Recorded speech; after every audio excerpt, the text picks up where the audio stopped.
Olá, Fabrício Venâncio aqui, seja muito bem-vindo ou bem-vinda a mais um vídeo da série Os Segredos da Mente Milionária. Hoje nós vamos entrar no 15º arquivo de riqueza, que diz o seguinte: as pessoas ricas põem o seu dinheiro para dar duro para elas. As pessoas de mentalidade pobre dão duro pelo seu dinheiro.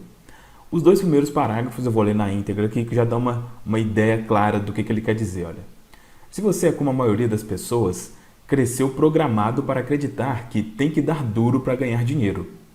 São boas as chances, porém, de que tenha sido criado sem o condicionamento de que tão importante quanto isso é fazer o seu dinheiro dar duro para você. Não resta dúvida de que trabalhar muito é importante, mas somente isso nunca o tornará rico. Como eu sei disso? Observe o mundo real. Existem milhões, não, bilhões de pessoas que se matam de trabalhar, suam a camisa durante todo o dia e até a noite. São todas ricas? Não. A maioria delas vive na pindaíba ou quase lá. Por outro lado, quem você vê flanando pelos clubes de alta classe de todo o mundo? Quem passa as tardes jogando golfe ou tênis e velejando? Quem curte os dias fazendo compras e as semanas gozando férias? Os ricos, é claro. Portanto, vou ser direto. A ideia de que é necessário trabalhar duro durante toda a vida para ficar rico é besteira. Então, logo nesses dois primeiros parágrafos já dá para ver realmente qual que é a ideia que ele quer passar aqui, né? Especialmente essa frase final aqui já é um resumo. Pulando dois parágrafos aqui, o próximo que eu marquei diz o seguinte: a minha experiência diz que de fato é necessário trabalhar muito para ganhar dinheiro. Para as pessoas ricas, no entanto, essa é uma situação temporária. Olha só, presta atenção nisso. Para as pessoas ricas, no entanto, essa é uma situação temporária. No caso de quem tem uma mentalidade pobre, é permanente. Os ricos entendem que é necessário suar a camisa até que o seu dinheiro comece a trabalhar duro o bastante para ocupar o seu lugar. Eles acreditam no seguinte: quanto mais o seu dinheiro trabalha, menos eles terão que trabalhar. Pulando um parágrafo aqui, o próximo diz assim: no jogo do dinheiro, muita gente não faz a menor ideia de quanto custa vencer. Qual é a sua meta?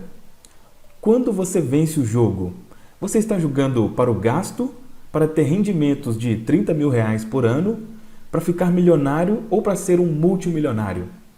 O objetivo do jogo do dinheiro que ensino é nunca ter que trabalhar novamente, a não ser que você deseje fazer isso. E nesse caso, que seja por opção, não por necessidade. Antes de continuar aqui, olha só esse tipo de mentalidade.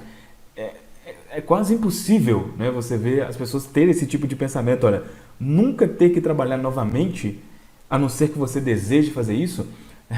Se a gente for na rua aqui e comentar isso aqui na rua, o pessoal vai xingar, vai achar que é loucura, como se isso não existisse, né? Continuando aqui. Em outras palavras, a meta é tornar-se financeiramente livre tão rápido quanto possível. E a minha definição de liberdade financeira é simples. É a capacidade de viver o estilo de vida que você deseja sem precisar trabalhar nem depender do dinheiro de alguém. Mas como que isso é possível, né? No próximo parágrafo ele diz aqui, olha: observe que há uma boa chance de que o estilo de vida que você almeja custe caro. Consequentemente, para ser livre, você terá que ganhar dinheiro sem trabalhar. O rendimento sem trabalho é chamado de rendimento passivo. Para vencer no jogo do dinheiro, o objetivo é ter um rendimento passivo que dê para pagar pelo estilo de vida desejado. Em suma, você se torna financeiramente livre quando o seu rendimento passivo excede as suas despesas. Então, o objetivo aqui, o objetivo principal do livro, além da mudança de mentalidade, de eliminar os paradigmas, dá para ver muito claro que é essa ideia aqui, né? De você, qual o estilo de vida que eu quero? Tal. Quanto que custa ter esse estilo? Custa tanto. O objetivo aqui é você ter uma renda passiva que cubra esse estilo de vida, esse valor. E assim, isso para alguns pode fazer mais sentido, para outros menos. Mas eu vou te dar um exemplo aqui, né? Só para, se isso aqui não faz muito sentido para você, como que isso seria possível, né? Então, um exemplo. Vamos supor que o estilo de vida que você quer ter, você com 5 mil reais, você vive do jeito que você quer, por exemplo, com 5 mil reais. Como que você consegue uma renda passiva? Aqui ele vai até detalhar mais, mas uma forma por exemplo, seria tendo R$1 milhão no banco. Né? Se você tiver R$1 milhão no banco, aí eu estou fazendo aqui sem fazer uma conta e tal, porque aí teria juros sobre juros, mas fazendo uma conta simples aqui, vamos dizer que um rendimento médio aí do Tesouro Direto ou de algumas outras aplicações fora a poupança esteja em 0,5% ao mês. Então, fazendo uma conta aqui simples, né? 0,5% de R$1 milhão é R$5.000. Então, se você tiver R$1 milhão investido em alguma estratégia dessas, você pode fazer essa retirada de R$5.000 por mês. Então, você não precisaria trabalhar e manter o seu estilo de vida. A ideia aqui é essa. Tá? Aqui eu estou dando só um exemplo. Continuando aqui, ele diz assim, olha, identifiquei duas fontes primárias de rendimentos passivos. A primeira é o dinheiro que trabalha para você. Isso inclui ganhos de investimentos que englobam ações, letras de câmbio, mercado financeiro, fundos de investimento, assim como hipotecas e outros ativos que se valorizam e têm liquidez. Então, esse caso que eu falei aqui se encaixa desse estilo, né? O dinheiro que trabalha para você. Mas tem um outro estilo, olha. A segunda grande fonte de rendimentos passivos é o negócio que trabalha para você. São os rendimentos contínuos de negócios cuja operação não depende do seu envolvimento pessoal, como aluguel de imóveis, royalties de livros, músicas e programas de computador, licenciamento de ideias, franqueamento de marcas, propriedade de depósitos e marketing de rede ou multinível, para citar alguns. Isso também inclui montar qualquer negócio que esteja sistematizado para operar sem a sua presença. Volto a dizer, é uma questão de energia. A ideia é que o negócio, e não você, funcione e produza valor para as pessoas. Sobre esse segundo ponto aqui, eu já falei, acho que há 2 vídeos atrás, né, de uma forma que eu particularmente acho fantástica, que é aqui relacionada ao marketing digital. Você pode tanto vender algum conhecimento que você tem de forma sistematizada, né, montando um curso ou um infoproduto, ou então, se você não tiver nenhum tipo de conhecimento desse tipo, um exemplo, né, existem várias outras coisas que você pode fazer, mas um exemplo é trabalhar como um afiliado, né, alguém que ajuda pessoas que têm cursos a vender esses cursos e recebe uma boa comissão por isso. Eu já deixei e vou deixar aqui novamente um link para você saber mais sobre esse tipo de mercado, se porventura você tiver interesse. Mas esse mercado do marketing digital funciona exatamente no que ele diz aqui, olha, um negócio que trabalha para você. É óbvio, é claro que existe ali, pelo menos, principalmente no início, né, uma força, um empenho que você tem que fazer, mas depois as coisas vão se tornando mais sistematizadas. Aqui é um exemplo, como ele falou aqui, tem aqui também no Brasil, é muito forte a questão do marketing multinível. Enfim, essas são ideias que se encaixam exatamente nesse passo aqui no negócio que trabalha para você. Falando mais sobre essa questão de negócios, pulando alguns parágrafos aqui, eu marquei um outro que diz o seguinte, olha. Sempre recomendo às pessoas que escolham um negócio em que a geração de fluxos de rendimento passivo seja natural e relativamente fácil. Olha só, olha. Quando elas estão atuando num campo que não propicia isso, a minha sugestão é que mudem de área ou de atividade.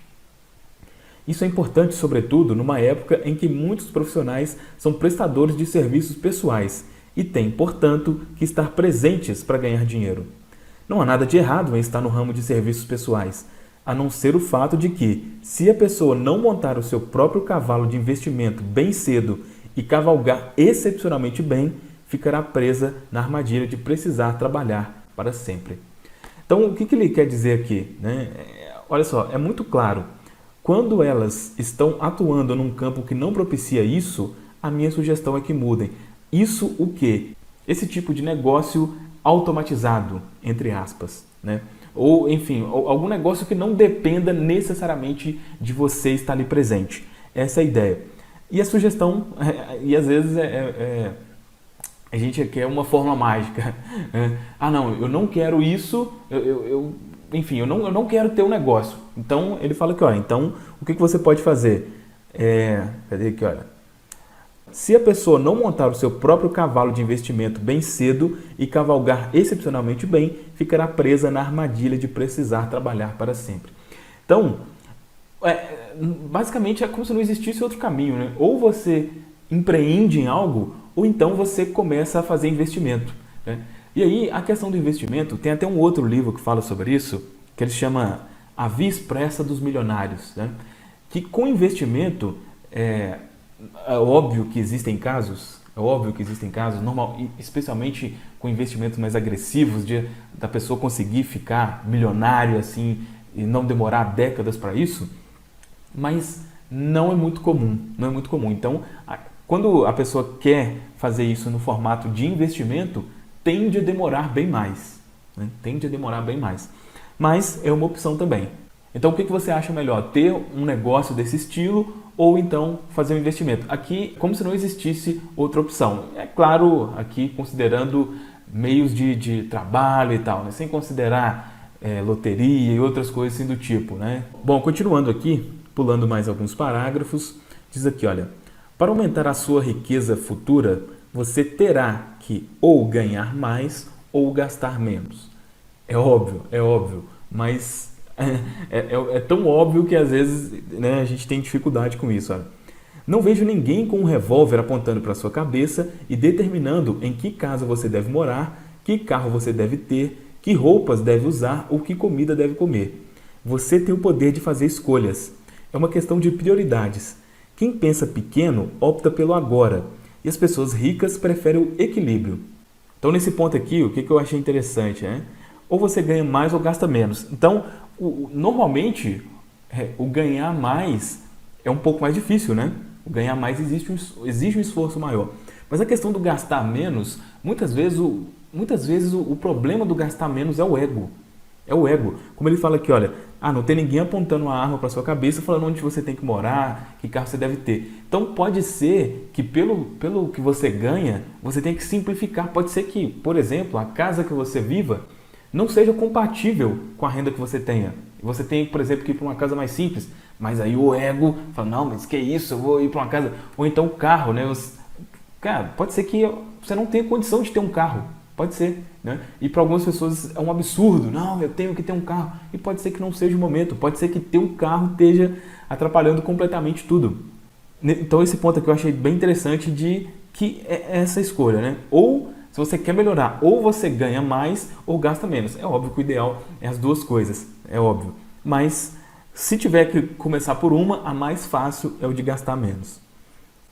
E falando sobre essa questão dos gastos ainda, vou pular um parágrafo aqui, que ele conta um caso aqui dos sogros dele e tal. Diz assim, olha, detesto ser obrigado a lhe dizer isso, mas quase sempre comprar coisas para o prazer imediato não passa de uma tentativa fútil de compensar a insatisfação com a vida.